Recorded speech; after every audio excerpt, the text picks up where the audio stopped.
किसान भाइयों नमस्कार। स्वागत है आपका हमारे यूट्यूब चैनल स्मार्ट एग्रीकल्चर में। लहसुन की बुआई करके उसमें डीएपी और यूरिया डालकर अगर लहसुन का बम्पर उत्पादन मिल जाता तो लहसुन की खेती करना कोई कठिन काम नहीं होता है। लेकिन अगर हम सिर्फ डीएपी और यूरिया डालकर लहसुन की खेती करते हैं तो इस प्रकार से हम लहसुन का बम्पर उत्पादन प्राप्त नहीं कर पाते हैं। हमें लहसुन में समय समय पर उचित प्रबंधन करना पड़ता है जब तक लहसुन का कंद पक ना जाए। लहसुन का कंद पकने तक हमें बहुत सारी ऐसी छोटी छोटी बातें होती हैं जिनका ध्यान हमें रखना पड़ता है। अच्छे तरीके से फसल की देख रेख करनी पड़ती है। ज़रूरत के अनुसार उसमें पोषक तत्व देने पड़ते हैं, तभी हमें लहसुन का बम्पर उत्पादन मिल सकता है। इसलिए आज के इस वीडियो में हम बात करेंगे कि जब हमारे लहसुन की फसल 20 दिनों से 50 दिनों के बीच की होती हैं तब हमें लहसुन की फसल में कौन कौन से काम करना पड़ते हैं, किन किन बातों का हमें ध्यान रखना पड़ता है जिससे लहसुन का हमें बम्पर उत्पादन मिल सके। तो उन्हीं कुछ बातों के बारे में इस वीडियो में हम डिटेल के साथ बात करेंगे। इसलिए आप वीडियो को पूरा लगातार बिना स्किप के अंत तक ज़रूर देखना, जिससे आप कोई भी जानकारी मिस ना कर पाए।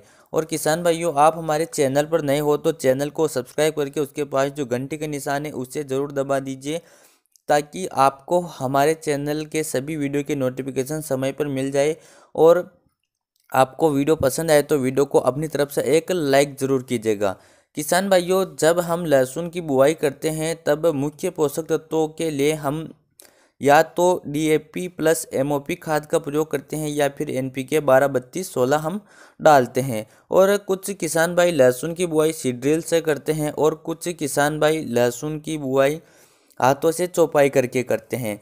तो वह एक अलग मैटर हो गया। लहसुन की बुआई करने के लिए सबसे बेस्ट विधि कौन सी है, इसके बारे में हम पहले ही वीडियो बना चुके हैं। लेकिन इस वीडियो में हम बात करेंगे जब हमारी लहसुन की बुआई करने के बाद फसल 20 दिन की हो जाती है तब हमें लहसुन की फसल में कौन कौन से काम करना पड़ते हैं, किन किन बातों का हमें ध्यान रखना पड़ता है।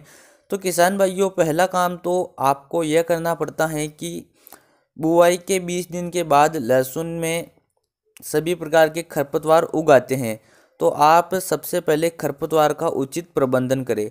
अगर आप निराई गुड़ाई से खरपतवार को खत्म करना चाहते हैं तो वह सबसे बेस्ट रहेगा, या आप चाहे तो रासायनिक तरीके से भी खरपतवार को खत्म कर सकते हैं।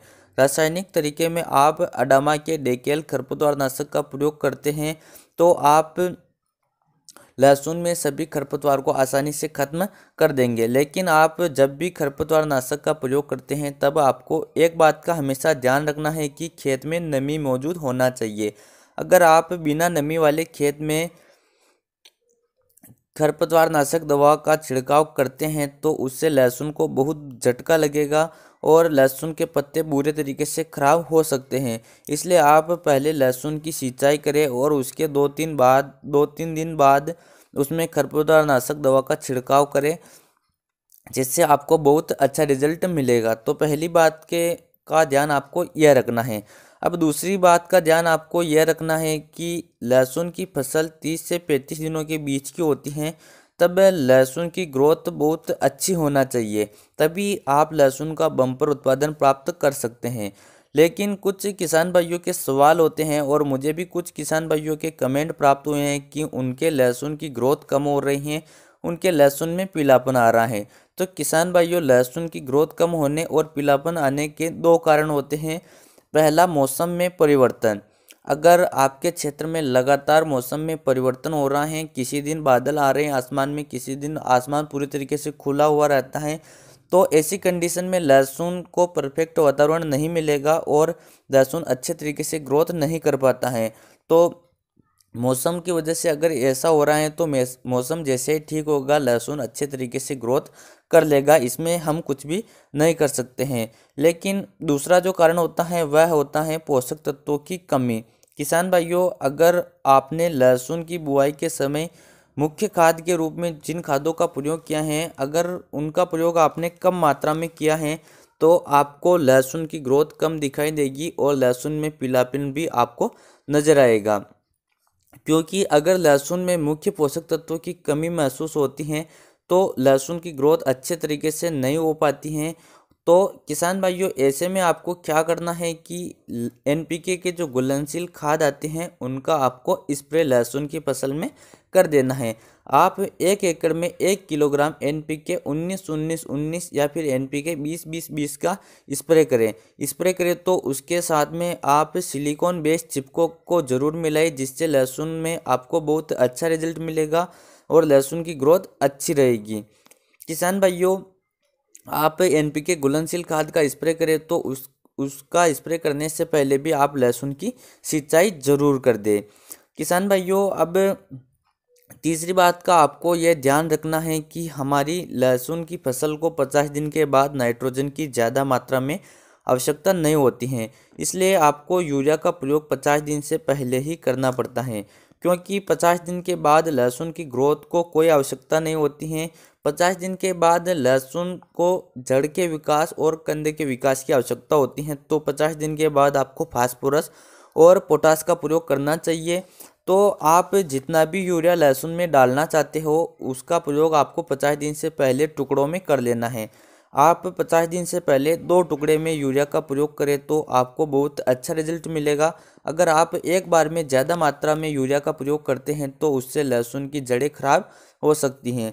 आप यूरिया का पहला भाग फसल 30 से 35 दिन की हो जाए तब कर ले और दूसरे भाग का प्रयोग आप फसल 45 से 50 दिन के बीच की हो तब कर लीजिए। किसान भाइयों यूरिया आप पानी से पहले भी लगा सकते हैं और पानी के बाद भी लगा सकते हैं, दोनों में आपको रिजल्ट सेम ही मिलेगा। और किसान भाइयों चौथी बात और चौथा काम आपको यह करना है कि लहसुन की जड़ को कीड़े और फंगस से सुरक्षित रखना पड़ता है। लहसुन की फसल जब 40-45 दिन की होती हैं तब उसमें जड़ में एक कीड़े और फंगस का अटैक बहुत ज़्यादा हो जाता है, तो उसके लिए आपको उचित प्रबंधन करने की आवश्यकता होती है। अगर हम बात करें तो लहसुन की फसल 40 से 45 दिन के बीच की होती हैं तब आप कीटनाशक के रूप में बायर के रेजेंट कीटनाशक का प्रयोग करें। यूरिया के साथ मिक्स करके आप रेजेंट का प्रयोग कर सकते हैं और फंगीसाइड के रूप में आप यूपीएल की साफ फंगीसाइड का प्रयोग करें या आप चाहे तो बीएसएफ की जेलोरा फंगीसाइड का भी प्रयोग कर सकते हैं। अब इनका प्रयोग कैसे करना है तो यूपीएल साफ का प्रयोग आप स्प्रे के माध्यम से भी कर सकते हैं या फिर आप ज़मीन में पानी के साथ चलाकर भी इनका प्रयोग कर सकते हैं। तो आप किसी भी प्रकार से एक अच्छे कीटनाशक और अच्छे फफूंदीनाशक का प्रयोग लहसुन की फसल 40 से 45 दिन के बीच की हो तब जरूर करना। तो किसान भाइयों इस वीडियो में यही 4 मुख्य बातें थी जो हमने बात की। अगर आप इनका ध्यान अच्छे तरीके से रख लेते हैं तो आप लहसुन का बम्पर उत्पादन प्राप्त कर सकते हैं। वीडियो थोड़ा लंबा हो गया उसके लिए मैं माफ़ी चाहता हूं। उम्मीद करता हूं यह वीडियो आपको पसंद आया होगा। वीडियो पसंद आया तो वीडियो को लाइक ज़रूर कीजिएगा। चलिए मिलते हैं अगले वीडियो में। जय जवान जय किसान।